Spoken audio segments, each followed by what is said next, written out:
नमस्कार, सुस्वागतम सुस्वागतम.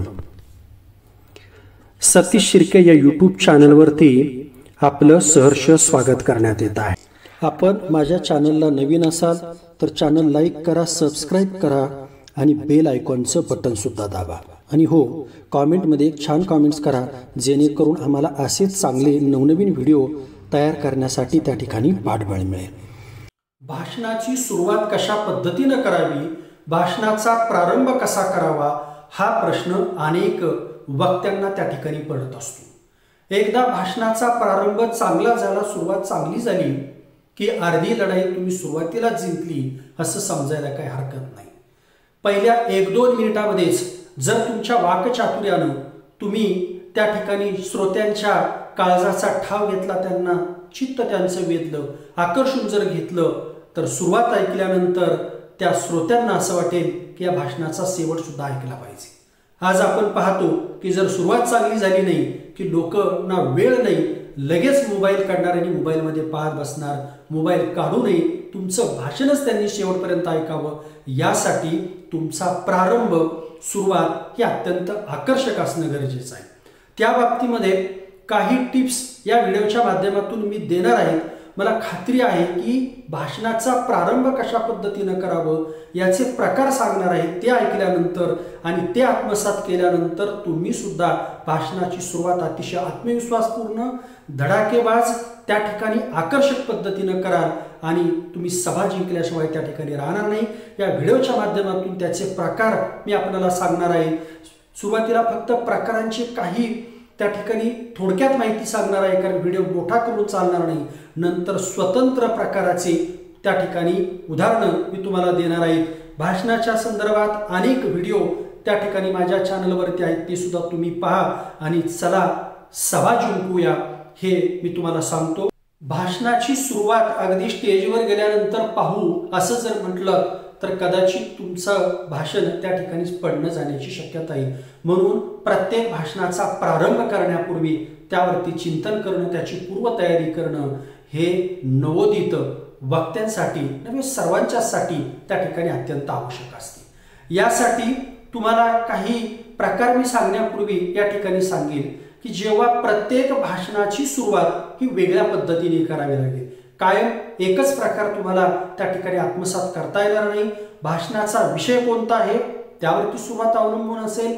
समोरचा श्रोता कसा आहे, कोणता वयोगट आहे, त्यांची सामाजिक सांस्कृतिक पार्श्वभूमी कशा पद्धतीची आहे, या गोष्टीचा विचार हा वक्त्याला करावा लागेल आणि त्यानुसार त्या ठिकाणी भाषणाचा प्रारंभ, सुरुवात ही करावी लागेल. आज आपण जर पाहिलं तर पूर्वी असं व्हायचं की अध्यक्ष महोदय, गुरुजन वर्ग अशा पद्धतीने सुरुवात आहे. ही परंपरागत पद्धत आता त्या ठिकाणी मोडकळीला आलेली, लोकांना ते आकर्षून घेत नाही, हे आपण लक्षात ठेवलं पाहिजे.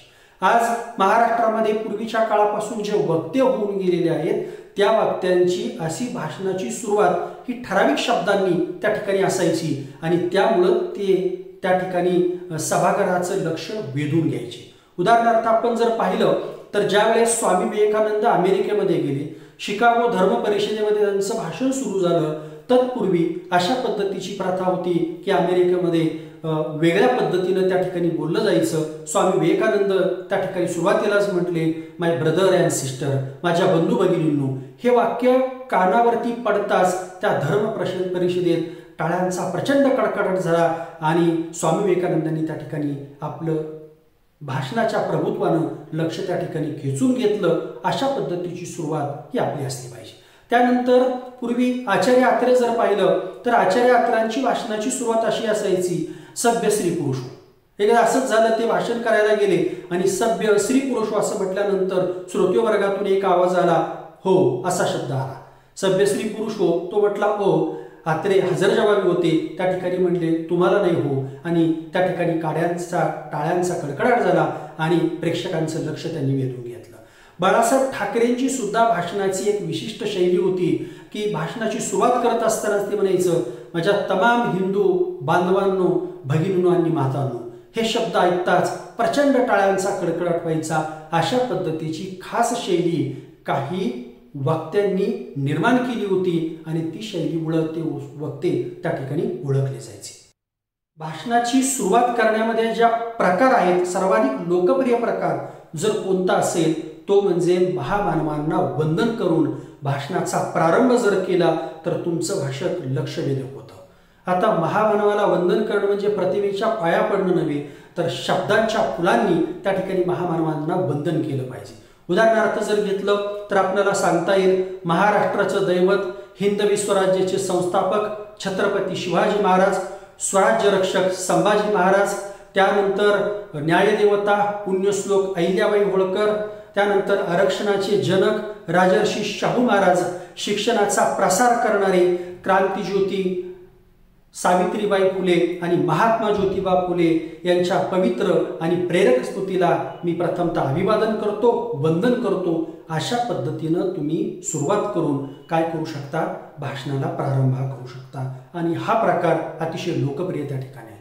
दुसरं उदाहरण मला सांगता येईल की भाषणाची सुरुवात करत असताना एखादी कथा किंवा एखादी गोष्ट तुम्ही सांगू शकता आणि ती गोष्ट आणि कथा सांगितल्यानंतर त्या गोष्टीमध्ये, कथेमध्ये पुढे काय होईल असं आकर्षण श्रोत्यांना निर्माण होतं आणि कळत नकळत ती कथा गोष्ट संपून तुम्ही मूळ विषयाची गुंफण त्या ठिकाणी घालू शकता.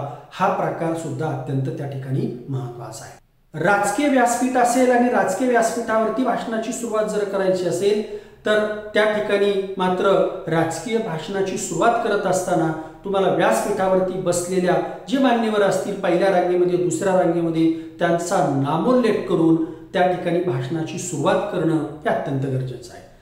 चौथा प्रकार सांगता येईल आपल्याला की भाषणाची सुरुवात करत असताना एखादा विनोद सांगा, एखादा किस्सा सांगा आणि विनोद आणि किस्सा सांगून तुम्ही भाषणाची सुरुवात जर केली तर तो प्रारंभ सुद्धा त्या ठिकाणी आकर्षक होतो. त्यानंतरचा प्रकार आहे एखादी धक्कादायक विधान करता येईल किंवा चित्तवेधक विधान तुम्हाला करता येईल आणि ते केल्यानंतर सुद्धा भाषणाचा प्रारंभ हा चांगल्या पद्धतीनं होतं, हे तुम्ही लक्षात घेतलं पाहिजे. त्यानंतर पुढचा प्रकार आपल्याला सांगता येईल तो म्हणजे श्रोत्यांना त्या ठिकाणी प्रश्न विचारून त्यांच्याशी संवाद साधून तुम्हाला भाषणाचा प्रारंभ त्या ठिकाणी करता येईल आणि तो प्रारंभ सुद्धा अतिशय आकर्षक होतो. विषयाला अनुसरून तुम्ही प्रश्न विचारा आणि संवाद साधा आणि भाषणाचा प्रारंभ त्या ठिकाणी करता येईल. त्यानंतर कधी कधी भाषणाचा प्रारंभ एखादं सस्पेन्स निर्माण करून, कुतूहल निर्माण करून सुद्धा भाषणाचा प्रारंभ हा चांगल्या पद्धतीनं करता येतो. तशा प्रकारची सुद्धा उदाहरणं तुम्ही प्रत्येक भाषणाच्या बाबतीमध्ये तयार केली पाहिजेत आणि तुम्हाला ती मांडता आली पाहिजे. त्यानंतर भाषणाच्या प्रारंभामध्ये अजून एक प्रकार विकसित होत आहे तो म्हणजे वक्त्यानं त्या ठिकाणी स्वतःचा परिचय करून देणं, स्वतःचा जीवनपट मांडणं थोडक्यामध्ये आणि तो जीवनपट स्वतःचा परिचय करून दिल्यानंतर श्रोत्यांना आकर्षित करून घेणं आणि नंतर मूळ विषयाकडे जाणं, ही सुरुवात त्या ठिकाणी करता येईल. म्हणजे हे जे काही प्रकार आहेत या प्रत्येक प्रकाराची उदाहरणं तुम्हाला त्या ठिकाणी जमा करणं, त्याची तयारी करणं आणि मग जसा विषय असेल, जशी पार्श्वभूमी असेल, जशा प्रकारची परिस्थिती असेल तशा पद्धतीनं तुम्ही काय करू शकता, भाषणाची सुरुवात ही करू शकता. आकर्षक प्रारंभ करा, चित्तवेधक प्रारंभ करा, धडाकेबाज प्रारंभ करा आणि भाषणाच्या प्रारंभीच श्रोत्यांना त्या ठिकाणी जिंकून घ्या, जेणेकरून श्रोत्यांनी तुमचं भाषण होईपर्यंत जागा सोडता कामा नये. तुम्हाला असेच व्हिडिओ चॅनलवरती पाहायला मिळणार आहेत. प्रत्येकाची उदाहरणं आणि प्रत्येकाची स्वतंत्र व्हिडिओ त्या ठिकाणी असणार आहे. तुर्तास आपण इथेच थांबूया. धन्यवाद.